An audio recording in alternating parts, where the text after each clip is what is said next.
Hi everyone. Welcome to another tutorial with Jesse Pack. This is going to be for my 363B digital illustration class. Today we are going to learn about pattern options. If you are watching this and you are a student, feel free to navigate to Canvas to download our file. Otherwise, if you are watching this from YouTube or a different video platform, you can there should be a possible file down there. If not, you can follow along with separate elements on your own. Other than that, go ahead and download the file, and we'll go ahead and start in a little bit. So once you've downloaded the file, you should see something kind of like this. So today we're going to learn about pattern options. Pattern options will allow us to create tileable patterns with these over here. So there'll be a lot of really cool things that we can do with it. First and foremost, for the first step, we are going to just design our elements. I've given you all some flowers over here. I'm going to put these over here on the side. Actually, just going to delete this. And what I would like y'all to do first is to just grab a couple of flowers over here and just arrange them in however you'd like. So you can go ahead and move them around. You can go ahead and select the ones that you want. If there's any specific leaves, all that stuff. You can resize them. But go ahead and spend some time just kind of designing this out. Go ahead and arrange it to the front. And then once you're finished, we'll go ahead and move on to the next step. I'm just going to choose some random ones here. So feel free to pause the video again if you need more time, but once you're ready, you can go ahead and select these. I'm just going to move mine to the center. Go to Window. Let's go ahead and go to Pattern Options over here. And you're going to go to select these, and this time you're going to go to the top right-hand corner here and press Make Pattern. So go ahead and make a pattern. And it's going to ask you this, just press OK. And you should see kind of a pattern over here. Now, if you didn't finish earlier, luckily you can go in here and edit things more, but what does this do? So first and foremost, this is your tile, and these are just previews of what the pattern would look like. It should go infinitely actually, but it's just at a preset right now. You can see a 5 by 5. So first and foremost, what does this do? It allows us to grab these elements and we can rearrange them however we want, and we can create interesting tileable patterns just like basically live as we kind of like adjust our compositions. And it also allows us to use these patterns to fill in shapes when we make them. So basically I could make like a shape um, of a star, and I could throw that into the star, and then like it should have the pattern inside of the fill. So it should replace this swatch over here. So first and foremost, you've kind of saw me, I move these around and these change, but how do you like adjust the other settings here, right? So for your settings, what you're going to do is first and foremost, your name over here is anything you want to name your pattern. So I'm just going to call it Jesse Pattern. When you save it, it will save it in your swatches window, which we'll go over a little bit later as well. Now, you have different types of grids here. Right now we have a regular grid. You can change it to brick by row, which it kind of alternates like a brick. Or you can do it by column, which is the same thing, but vertically. They also have hexagonal shapes. And what's really cool is down here, we can even adjust the size of the grid. So if I go in here and I type in, let's actually turn this off. Let's type in 200 by 100.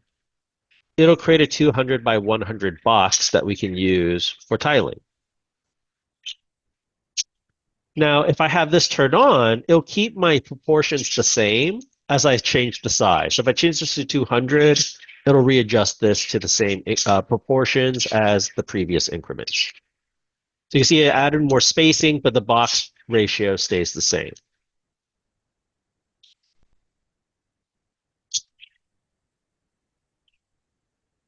Next thing is size tile to art. If you click on this, the tile, you can see the flower overlaps the tile right now. But if you click on this, it'll like reach to the edge of all of the elements here. So it won't go past this flower, past this flower, past this flower. It'll be the exact size of the box. And you can see like we can change that as we move these around.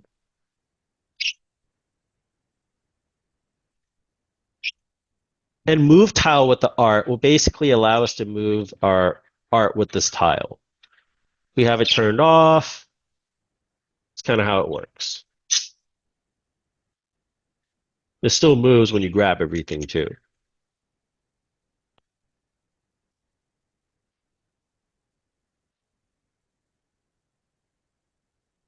So other than that, feel free to like play around with these parts. Go ahead and like, mess around with the tiling, go ahead and move things around. But once you're finished, what's kind of good to know is so we have more options over here. I'm just going to go ahead and overlap some stuff. So over here, you can change the way it overlaps. So you can see if you want the rows to overlap like these, like the daisies, right? You could do that. Or like if you have something that's above, you can like change that as well. Like so the overlapping on the top and bottom part of the tiles.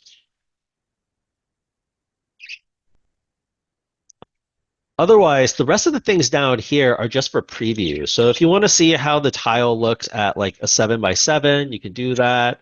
If you want to see it like if you want to like make the outside parts like more transparent so that you can just work on these parts, you can do that.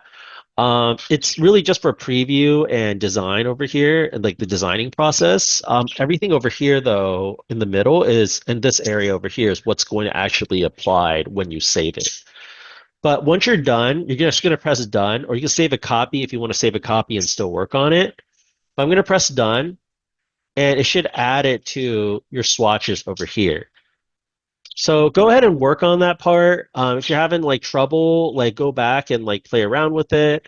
I recommend like it's a good part to kind of mess around with because there's a lot of different ways that you can make patterns and a lot of different options that you can kind of like test out. Um, but so go ahead and pause it, and when you're finished, we'll go ahead and continue. And now that you kind of played around with it, here's what you can do. So I'm just going to delete these parts and we're going to go to Window and Swatches. You want to make sure that your Swatches window is open. Let's see, there we go.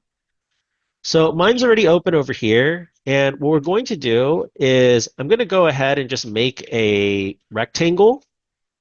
And I'm just going to go ahead and click on my swatch. And it will add my wallpaper or pattern onto that. So once you have this, that's basically all you got to do for the assignment. But a couple other things that you can kind of do with this tool are if you want to readjust anything in there, which by the way is if you stretch it, oh, sorry. So I'll show you how to fix that in a bit. If you change whatever's in here, like kind of like if I want to move this up and then I press done again, it'll readjust whatever's on the inside. So you have to double click your swatch to re-edit it and it'll edit everything live. I actually liked it better like this before.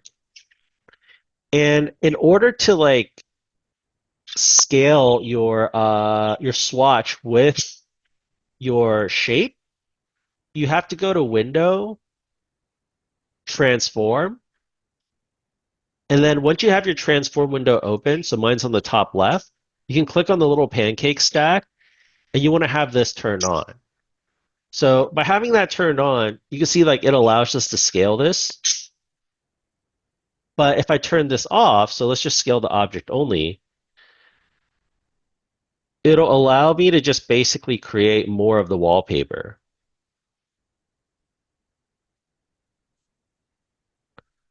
But that's basically it, y'all. If you have any questions, feel free to let me know. We can talk about it during break time. We can talk about it during lab, or we can set an appointment. I can go over it on Zoom. Otherwise, once you have something kind of like this, so just make sure to throw the swatch on like a shape. You can go ahead and go to Save As, save on your computer. Always put your first name underscore last name or whatever you decided to do for the class. Okay on the settings. Then go to File, Export, export as, and then it should be the same naming convention and as a JPEG. Medium quality is okay. But again, this is a really useful tool if you want to create really quick patterns, so that way you don't have to like manually like place everything. Other than that, though, if you have any extra questions about it, again, feel free to reach out. But I hope this was like really helpful, and I hope to see you all in the next video.